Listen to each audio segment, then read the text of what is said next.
hi to my vlog at Wala pa sa May 11.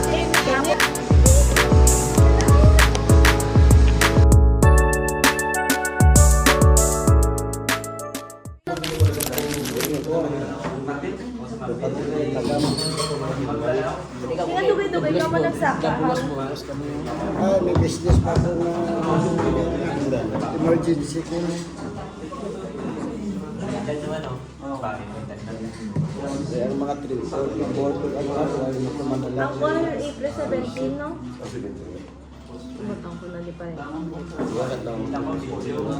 Okay.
Sa ano na, nang sa CB, sa voucher, TV. Ang ano, bisa na sa ako, bisa chichik game.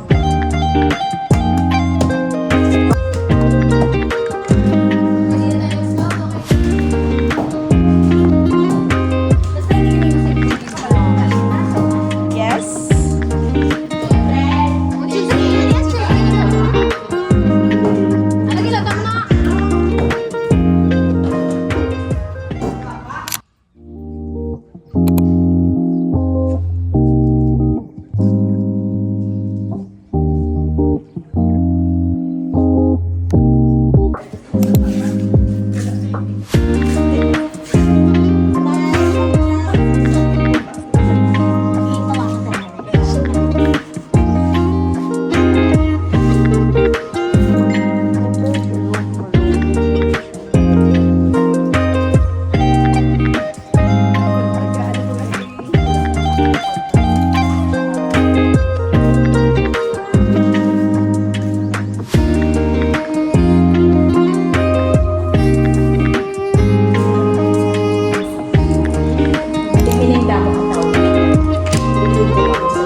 summer activities. So, kung katapusan sa April to, lakad lang sila or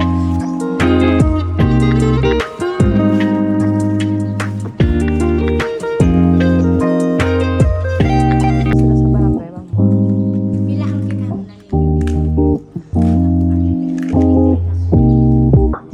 Sige lang wag kung pila ang may padugangan ko sa barangay sa Cheers. Cheers niya. Itugangan ng namon.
today, I just wanna share this journey with you guys kasi after a very, very long time, I had the courage to finally get myself checked.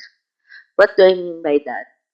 Well, I realized as I grow older, wow, grow older. Well, as I realize as a young adult, I have a very busy schedule, yet very an active lifestyle.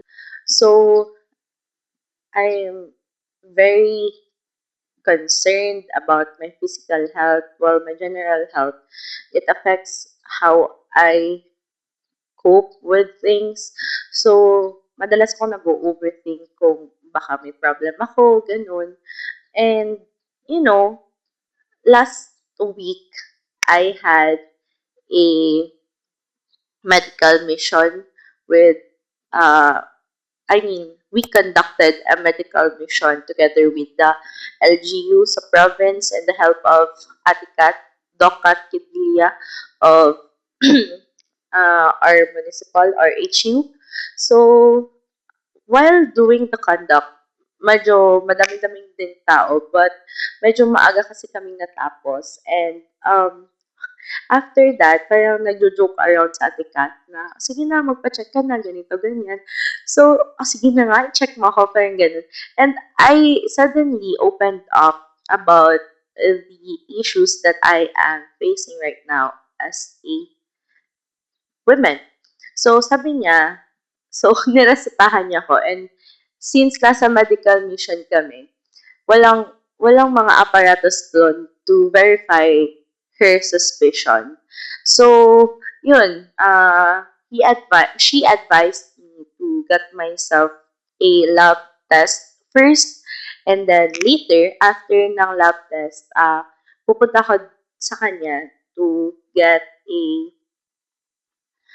ano ba 'to, ipapa-read ko sa kanya yung results ng mga lab test ko ngayon. So, I haven't eat any food or any beverages since kagabi.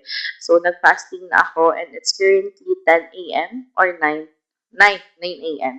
So, yeah, I need to get my blood chem, magpapa-ultrasound na rin ako, and praying na walang masyadong malaking problema to face. But just in case, I just wanna document this kasi I just wanna remind myself na if hindi ko to ginawa, mas wala akong magagawa for myself. Everything will be fine.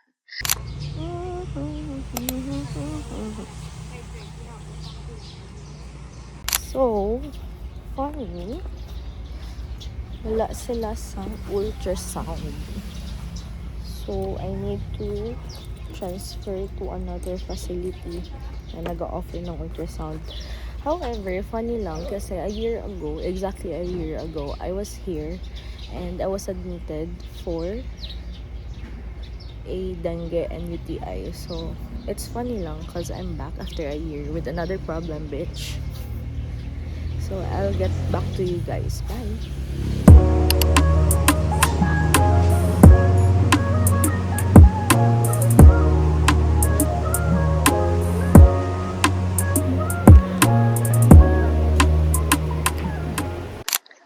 So, I am here still sa clinic and I am just waiting for my turn.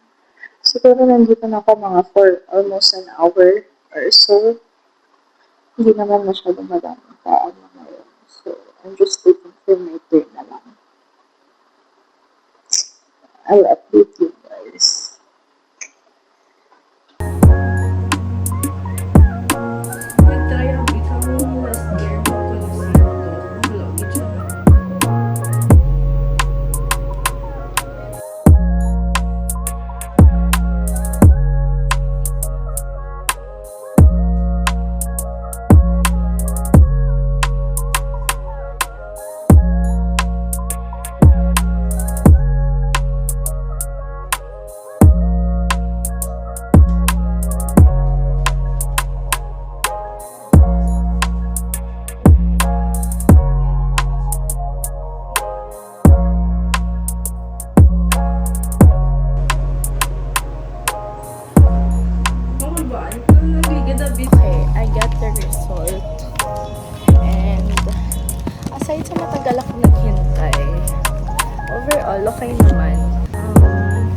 There's nothing wrong with me.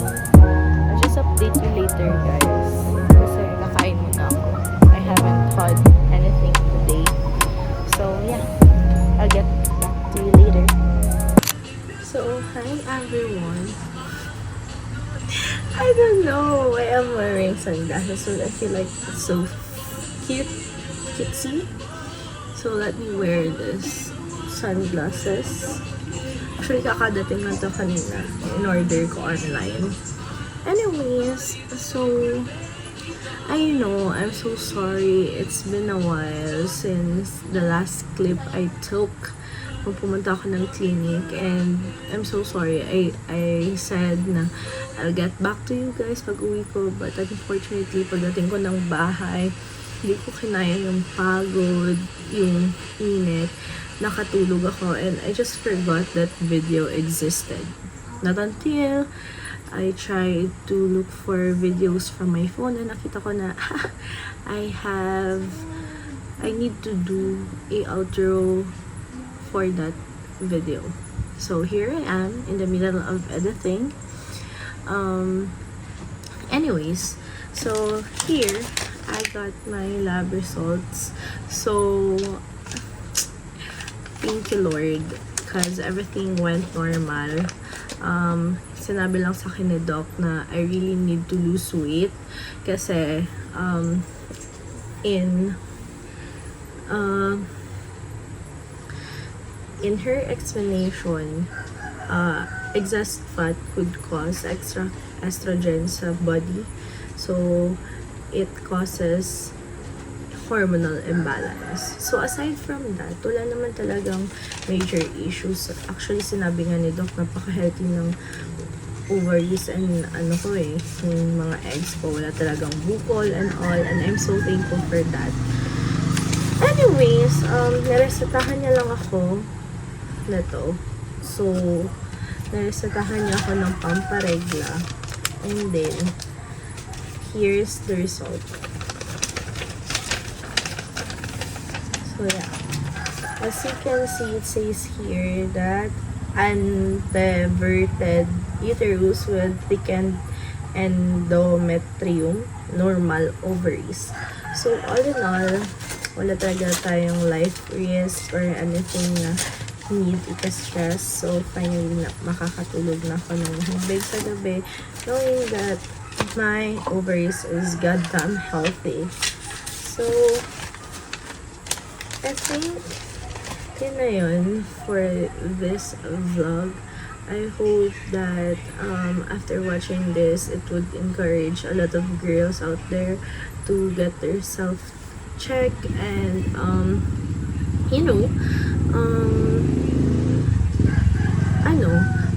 to have that peace of mind na kailangan natin. And anyways, as you can see, matagal-tagal na talaga itong vlog na to. Kasi I got my nails done already. So, from the last video, wala pa akong nails. Share ko lang. So, I think that's it. And thank you and see you on my next vlog. Bye!